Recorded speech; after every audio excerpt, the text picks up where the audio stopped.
Dramatic moment: Russian tanks are annihilated as driver climbs out and runs for his life amid Putin's chaotic invasion. This is the dramatic moment: Russian tanks were annihilated by Ukrainian forces as a driver frantically climbed out of one and ran for his life. Shocking footage shows smoke billowing from the vehicles as they erupt into fireballs after being blasted amid Vladimir Putin's chaotic invasion. Dramatic footage shows a Russian tank erupting into a fireball after being blasted. Plumes of smoke filled the air after the vehicle was hit. Another clip shows a soldier jumping out of a tank and running away as it burst into flames. The tank was engulfed in flames after being hit by mortar fire. Russian forces have lost thousands of vehicles in the war, including around 600 tanks. Getty. In the first clip, a Russian tank, thought to be a T-72, can be seen slowly moving before being obliterated by mortar fire. As plumes of black smoke fill the sky, a terrified Russian soldier can be spotted emerging from within the tank as it bursts into flames. He can be seen desperately scurrying away as the fire engulfs the tank, leaving it likely destroyed. Further footage shows another Russian tank exploding after being carefully targeted by Ukrainian troops, sparking a blaze amid a cloud of thick black smoke. Russian forces have lost thousands of vehicles in the war in Ukraine as Putin's invasion continues to stall, including around 600 tanks and over 1,700 other armored vehicles. Many of their burnt-out shells now litter the landscape after being blasted by Kyiv's forces. But ingenious Ukrainian mechanics have also been at work repairing ones that can be salvaged to use against Russian troops.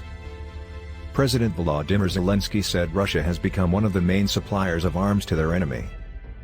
"We take trophies and use them to protect Ukraine," he said. Today, Russian troops are, in fact, one of the suppliers of equipment to our army.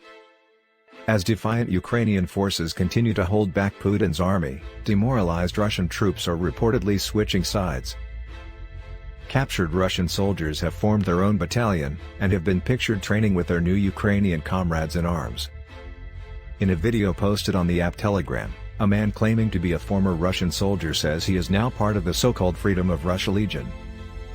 The Ukrainian Defense Ministry said on Telegram on Wednesday that commanders in this new legion are visiting detained Russian soldiers to select those who will switch sides and fight in the war for Ukraine.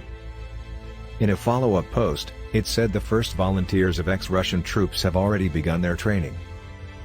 Last week soldiers in a tank drove over and killed their brigade commander, Colonel Yuri Medvedev.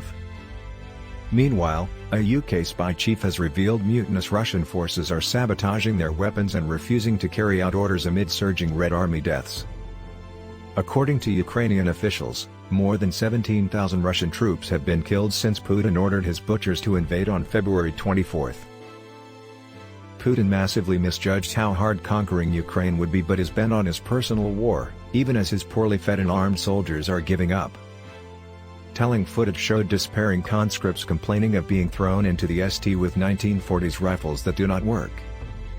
Planes have been accidentally downed by friendly fire and Russia's command and control is in chaos, GCHQ boss Sir Jeremy Fleming has said. Met with fierce resistance, Russian troops have been bogged down and pushed back.